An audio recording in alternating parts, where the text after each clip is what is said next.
একটা অরিজিৎ সিং এর কনসার্টের প্রমোশন হচ্ছে, আচ্ছা, যেখানে একটা স্টেজ আছে, সেখানে এসে সবাই অরিজিৎ সিং এর গান গাইবে, যে খুব ভালো গান গাইবে তাকে তুমি একটা অরিজিৎ সিং এর কনসার্টে ফ্রি পাস দেবে, ঠিক আছে? আচ্ছা। তুমি ইন্ট্রোডিউস কি করে করবে শোটাকে, বলো।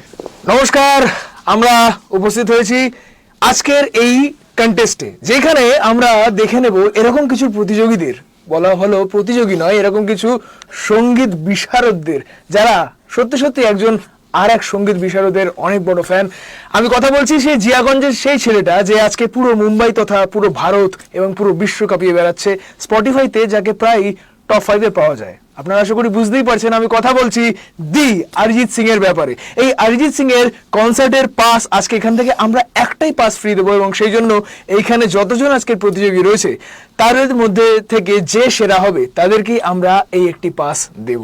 এখন তো থিমের অনেক বেশি প্রচলন, থিম তৈরি হচ্ছে, যিনি থিম মেকার তার সঙ্গে কথা বলতে হবে।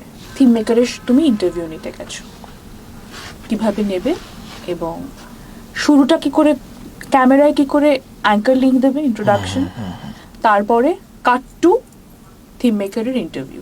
দেখুন, বাঙালির 12 মাসে তো 13 পার্বণ, 12 মাস তো আর বাড়বে না, 13 পার্বণটা বেরিয়ে যাচ্ছে, এবং সেটা এখন যদি মহালয়ার আগে থেকে যদি ঠাকুর উদ্বোধন হয়ে যায়, তাহলে আমরা কেন তার আগে থেকে ইন্টারভিউ নেব না? তাই আজকে আমরা ইন্টারভিউ নিতে চলে এসেছি এরকম একজন শিল্পীর, যিনি শুধু থিম নয়, যিনি সাবেকি পুজোও করেছেন, যিনি বনেদি পুজোও করেছেন, এবং থিমের দিক থেকে তাকে তো প্রায় বিশারদ বলা যেতে পারে। কি আপনারা আশা করি বুঝতেই পারছেন, কারণ পিছনের এই স্ট্যাচুটা শোভাবাজারের। তাহলে চলুন কথা বলে নেওয়া যাক শোভাবাজারের সার্বজনীন পুজোর অমুক শিল্পীর সাথে। हे आती रहेंगी बहारे, जाती रहेंगी बहारे,